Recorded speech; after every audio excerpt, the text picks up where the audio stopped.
जो एग्ज़ाम में टॉप करते हैं बच्चे, उनके 4 हाथ या 4 कान 4 मुंह नहीं होते हैं। आपका कौन सा समय कहाँ चला जा रहा है, आप दोबारा उसको वापस नहीं ला सकते हैं। इसलिए अगर आप बहाना बनाना जानते हैं तो समझ लीजिए आप सफल नहीं हो सकते हैं अपने किसी भी क्षेत्र में, चाहे पढ़ाई का क्षेत्र हो, चाहे बात आती है वक्त की। वक्त कितना कीमती है आप उदाहरण से समझिए। आप पेड़ के पास जाएंगे, वहाँ पे बहुत सारे पत्ते बिखरे पड़े हैं, आप उन पत्तों को समेट लाइए और सड़क के किनारे कहीं पे बड़े स्थान पर रख दीजिए। आप आधे घंटे 1 घंटे आप इंतज़ार करिए, हवा चलेगी, पूरे पत्ते उड़ जाएंगे। आप मन में विचार करिए क्या आप उन पत्तों को समेट कर फिर वहीं पर ला कर रख सकते हैं? नहीं रख सकते हैं, क्योंकि कौन सा पत्ता कहाँ गया आपको नहीं पता है। उदाहरण समय के लिए है, आपका कौन सा समय कहाँ चला जा रहा है, आप दोबारा उसको वापस नहीं ला सकते हैं।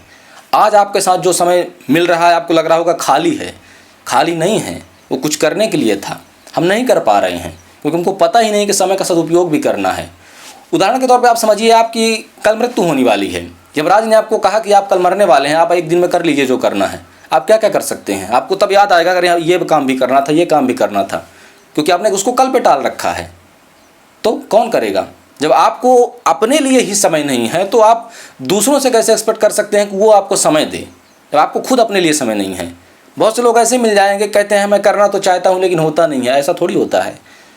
जो एग्ज़ाम में टॉप करते हैं बच्चे, उनके 4 हाथ या 4 कान 4 मुंह नहीं होते हैं। एक ही जैसा सामान्य जीवन आपका होता है। कुछ लोग तो ऐसे होते हैं सामान्य जीवन से भी नीचे होते हैं, लेकिन फिर भी वो एग्ज़ाम में टॉप करते हैं, जीवन में बहुत ऊंचाइयों तक जाते हैं। कलाम साहब तो लाइट में ट्यूबलाइट के जो खंभे की ट्यूबलाइट होती है रोड, उसमें पढ़ते थे। तो ऐसे भी लोग हैं, ऐसे लोग महान हुए हैं। तो आप तो उनसे थोड़ा ऊपर हैं, तो आप क्यों नहीं कर सकते? इसका मतलब आप नहीं कर रहे, इसका मतलब आप बहाना बना रहे हैं। और जो बहाना बनाएगा वो कुछ नहीं कर सकता, क्योंकि आपके पास हर एक सुविधा असुविधा के लिए, हर एक मौके के लिए बहाना होगा, और जिसके पास बहाना होगा उसके लिए फिर जीवन में कुछ नहीं है।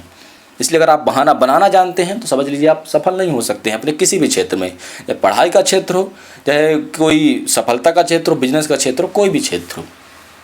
यहाँ पे लोग ऐसे भी मिल जाएंगे जो आप जिनके लिए समय देकर, समय लेकर बैठे रहेंगे कि आप उनका समय ले सकें कुछ काम करने के लिए, वो आपको समय नहीं देंगे, क्योंकि उनके पास आपके लिए समय है ही नहीं। उनको अपने लिए समय है बस। अगर आप ये सोचेंगे कि सामने वाला हमको समय देगा, उसके लिए हम बैठे हैं, उसको हमारे समय की महत्वता, कोई किसी का महत्व नहीं है। आपको सिर्फ अपने समय की जब खुद महत्व नहीं है, आप किसी के लिए अपना समय छोड़कर बैठे हैं, अपना महत्वपूर्ण काम छोड़कर बैठे हैं, तो आप कैसे सामने वाले से ये भावनाएं रख सकते हैं कि वो आपको समझेगा, आपको समय देगा? नहीं देगा, कोई नहीं देता यहाँ पे समय। तो इसलिए आप जब खुद अपने समय की कदर करना जान जाएंगे तो सामने वाला भी आपके समय की कदर करना जान जाएगा। ये दुनिया जो होती है आईना होती है हमारा। हम जैसे होते हैं सामने वाला हमें वैसा ही दिखाई पड़ता है। हम अगर आज खुश हैं तो हमें लगेगा दुनिया सब खुश दिख रही है, हम आज दुखी हैं लगेगा सब दुनिया में उदासी ही है। इसलिए आप अपने अंदर जैसे बदलाव लाएंगे, इसलिए कहा जाता है कि पूरी रास्ते में कारपेट बिछाने से अच्छा है खुद चप्पल पहन लो। अगर आपको रास्ता गर्म लग रहा है तो आप क्या पूरे रास्ते में कारपेट बिछाएंगे? नहीं, आप चप्पल पहन लेंगे। तो इसका मतलब ये है कि आप दूसरों को बदलने से अच्छा आप खुद बदल लो, अपने आप को बदल लो। आप अपने आप को बदल लोगे तो सामने वाला अपने आप बदला हुआ दिखाई देगा, क्योंकि यहाँ कोई बदलने वाला नहीं है, यहाँ कोई किसी के लिए बदलने वाला नहीं है। जो जैसा है वो वैसा ही रहेगा। आप उसको कुछ बोलेंगे तो उल्टा वह आपको ही गलत सिद्ध कर देगा। तो आप अपने स्वाभिमान को ठेस पहुँचाएं, इससे अच्छा है कि आप पहले ही समझ जाएं। अगर आप अपने को आपको ही नहीं समझ पा रहे हैं, अपनी भावनाओं को ही नियंत्रित नहीं कर पा रहे हैं, तो फिर आप दूसरे को कैसे कह सकते हैं कि तुम हमारे लिए बदलो? आप खुद नहीं बदल पा रहे हैं तो सामने वाला आपके लिए क्यों बदलेगा? नहीं बदलता, कोई नहीं बदलता। दुनिया कुछ भी कर लीजिए, सामने वाला नहीं बदलेगा। यही दुनिया है।